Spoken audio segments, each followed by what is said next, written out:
if you were speaking to a new believer, for example, and you were responding to their question, you know, what advice can you give me to start this kind of journey well? What would you be pointing them to? Well, I would be saying, negatively, don't let your new enthusiasm for Christ mean that you let the culture of church swallow you whole.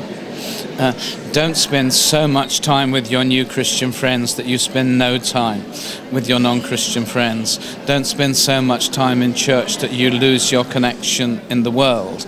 Otherwise, there's no point you're being salt and light. You're not being salt and light with anybody.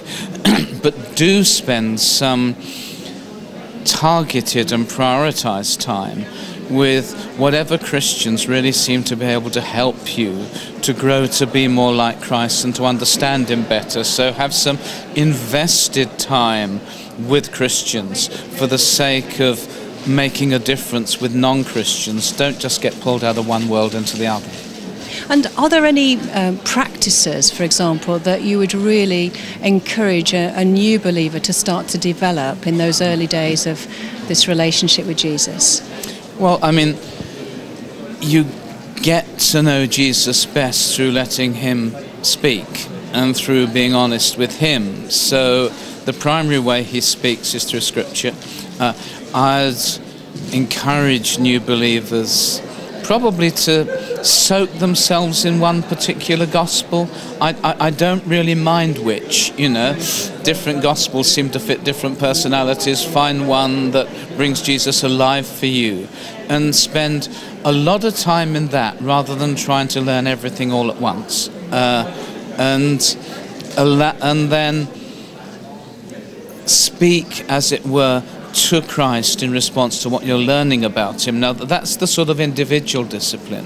I think we need a corporate discipline that we try and get together, either as organized by our church or just, if that's not happening, setting it up for ourselves, with a group of other people who are on the same journey, in which you can be absolutely real, in which you can say, the most difficult thing I find about being a Christian with my mates at work is when they ask me, or whatever it is, and you agree together ways to support one another in those sort of situations. And the one another that comes up so often in the Bible is actually being worked out in your own experience.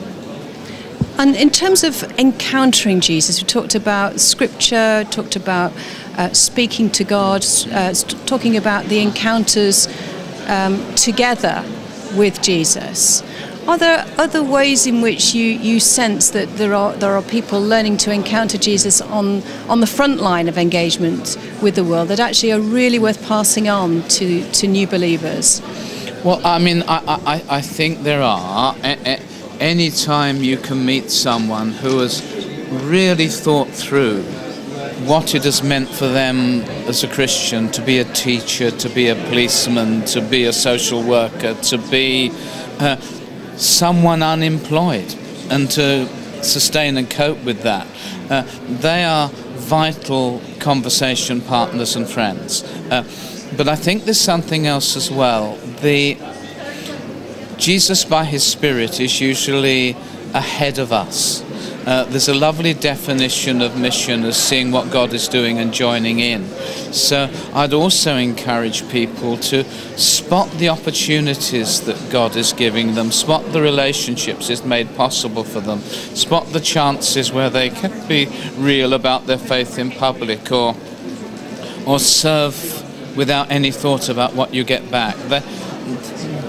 They often are actually discovering that Jesus is already there, and was saying, in effect, I wondered how long it would be before you turned up as well. So instead of thinking we carry Him to places, we need eyes to see where He has gone ahead of us and has actually prepared the way and given us opportunities. And then we'll become much more proactive in our Christian life and discipleship.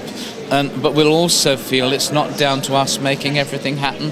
It's actually seeing what He's doing and doing it with Him.